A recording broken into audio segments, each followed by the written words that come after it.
কংগ্ৰেছ আৰু অসম জাতীয় পৰিষদৰ আসন ভাগ বটোৱাৰা চূড়ান্ত হৈছে। এই পৰ্যন্ত 10টা সমষ্টি অসম জাতীয় পৰিষদলৈ এৰিলে কংগ্ৰেছে আৰু 2টা অতিৰিক্ত সমষ্টিক লৈ চলি আছে কথা বতৰা।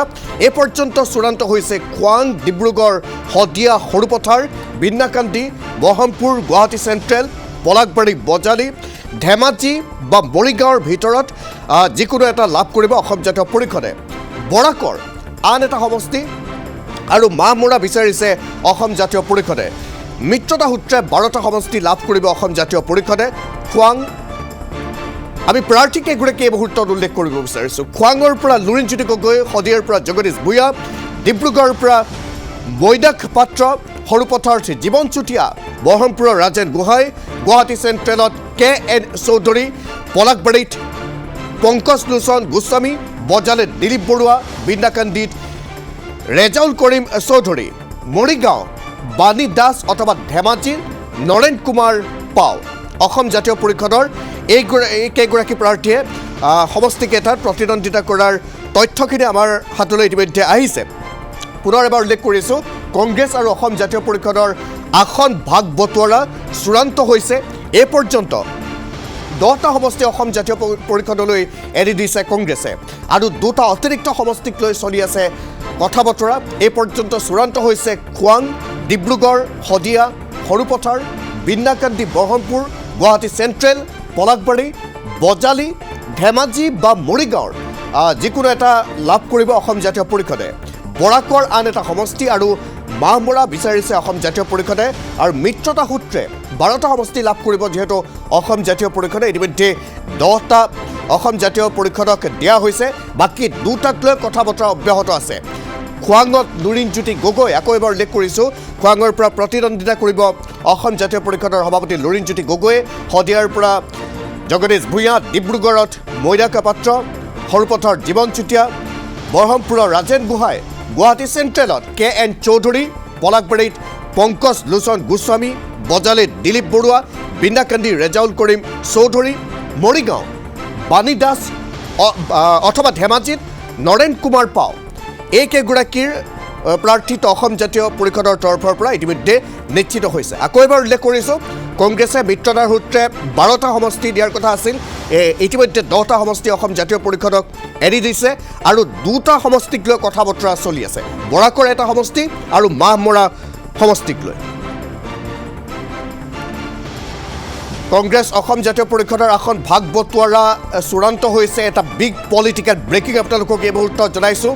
এই পৰ্যন্ত 10টা সমষ্টি অসম জাতীয় পৰিষদক এৰি দিছে কংগ্ৰেছে আৰু 2টা অতিৰিক্ত সমষ্টিক লৈ কথা বতৰা অব্যাহত আছে কংগ্ৰেছ আৰু অসম জাতীয় পৰিষদৰ মাজত। এই পৰ্যন্ত অসম জাতীয় পৰিষদৰ চূড়ান্ত হোৱা সমষ্টিকেইটা হৈছে খোৱাং সমষ্টিটো, ডিব্ৰুগড় বিধানসভা সমষ্টি, শদিয়া, সৰুপথাৰ বিধানসভা সমষ্টি, বিন্নাকান্দি, বহৰমপুৰ, গুৱাহাটী চেণ্ট্ৰেল,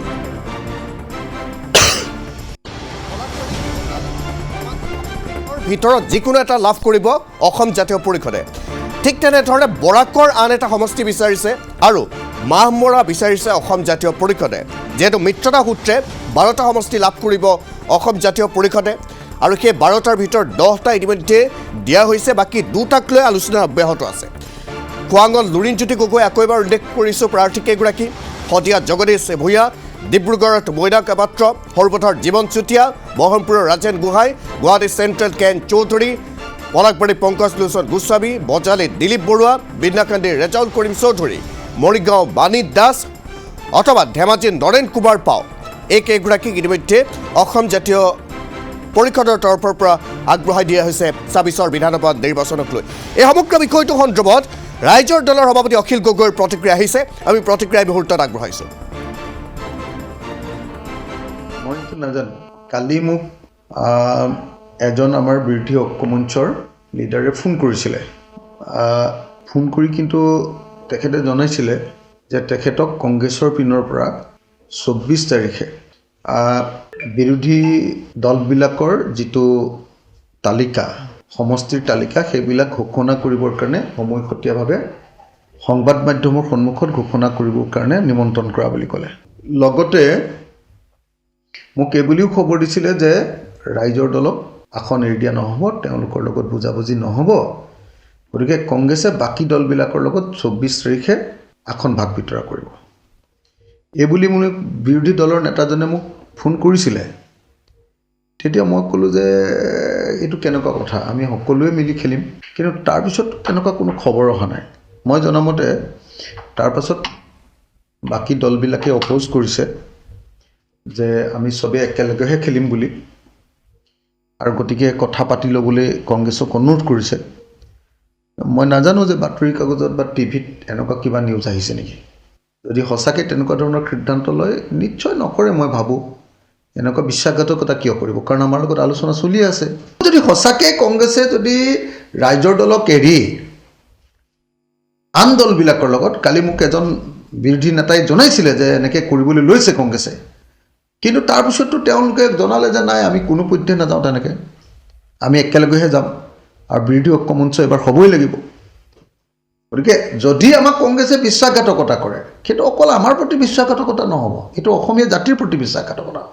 লুৰিণজ্যোতি গগৈ আৰু জয়ন্তী কাছাৰক লৈ সেই ইলেকশ্যন খেলিব, ৰাইজৰ দলক এৰি দিব, এইবুলি যদিও কৈছে মই বিশ্বাস কৰা নাই। মই নাভাবোঁ যে কংগ্ৰেছে বিশ্বাসঘাতকতা কৰিব। মই নাভাবোঁ যে কংগ্ৰেছক অসমৰ ৰাইজে এই কাম কৰিবলৈ দিব। মই নাভাবোঁ যে কংগ্ৰেছক অসম জাতীয় পৰিষদ, CPI, CPM, CPIML আৰু APHLC এই কাম কৰিবলৈ দিব। আৰু তেতিয়াতো কংগ্ৰেছ জিকাৰ সম্ভাৱনা থাকিব জানো, আপোনালোকে নিজে কওক। গতিকে মই নাভাবোঁ যে কংগ্ৰেছে এনেকুৱা ধৰণৰ এটা খৰতকীয়া সিদ্ধান্ত ল'ব, এনেকুৱা ধৰণৰ এটা হঠকাৰী সিদ্ধান্ত ল'ব বুলি মই নাভাবোঁৱেই। এটা মানে অৰ্ধসত্য বাতৰি এটা যাতে আপোনালোকে প্ৰচাৰ নকৰে। এইটো কিন্তু হয় যে কংগ্ৰেছে কালি কোনোবা দলক কৈছিলে যে 24 তাৰিখে আমি ৰাইজৰ দলক বাদ দিয়ে আনুষ্ঠানিক মানে বিৰোধী ঐক্য মঞ্চৰ তালিকা ঘোষণা কৰিম। কিন্তু বাকী দলবিলাকে, মই জনামতে বাকী দলবিলাক, আটাইবিলাক দলে, বামপন্থী দল, সোমপন্থী দল, আঞ্চলিকতাবাদী দল, সকলো দলে মই জনামতে সকলো দলে অপ'জ কৰিছে। নহয়, আমি সকলোৱে একেলগে খেলিম, আৰু আমাৰ লগত সমস্যাও বেছি নাই ন, 3টামান সমষ্টিৰ সমস্যা, 3টা সমষ্টিৰ সমস্যা একবাৰ কথা পাতিলে শেষ হৈ যাব। গতিকে তাৰপাছত যদি কংগ্ৰেছে এনেকুৱা সিদ্ধান্ত লয়, এইটোক ছুইচাইডিয়েল বুলি ক'ব লাগিব।